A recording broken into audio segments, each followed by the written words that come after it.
ولما اخبخ بيها الهند جاي هنا ليه؟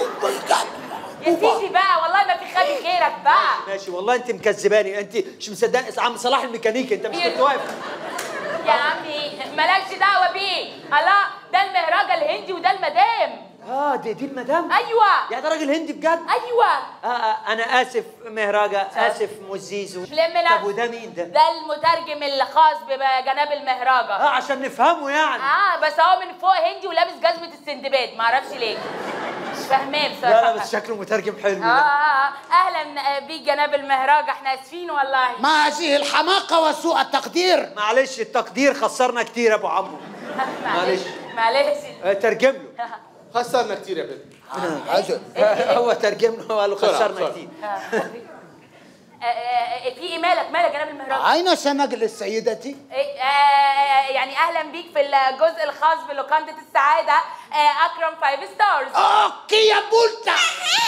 ايه كيا بولتا دي؟ أحلى من كيا سراتو؟ لا قول له ما عندناش هنا في مصر غير كارنز وسراتو. ما ينفعش. هو قصده عليا الطلاق، ما أنا قاعد في أوضة أكرم.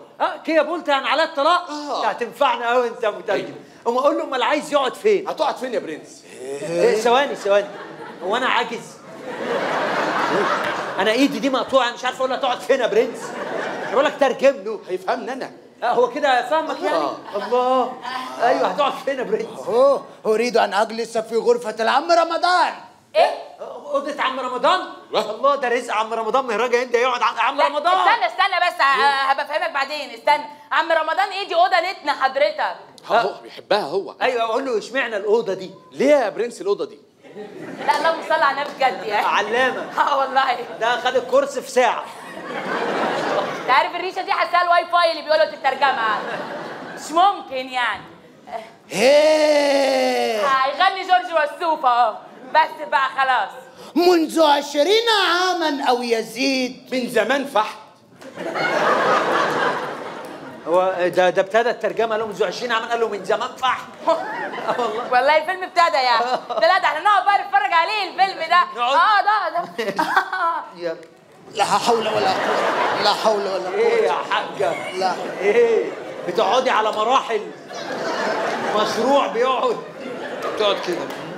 لم نفسك. هاتوا دي حديد عشان تستحملها بعد كده. هيا منذ 20 عاما. ايه ده؟ ايه ده وانا منديل. ارفع دي كده شويه يا عم. انا كومودينو جنبها شويه تحط عليها موبايل تشحنه. قال لك منذ 20. ارفعها كده خليني يا ستي انا كل عظمه اوديه فين؟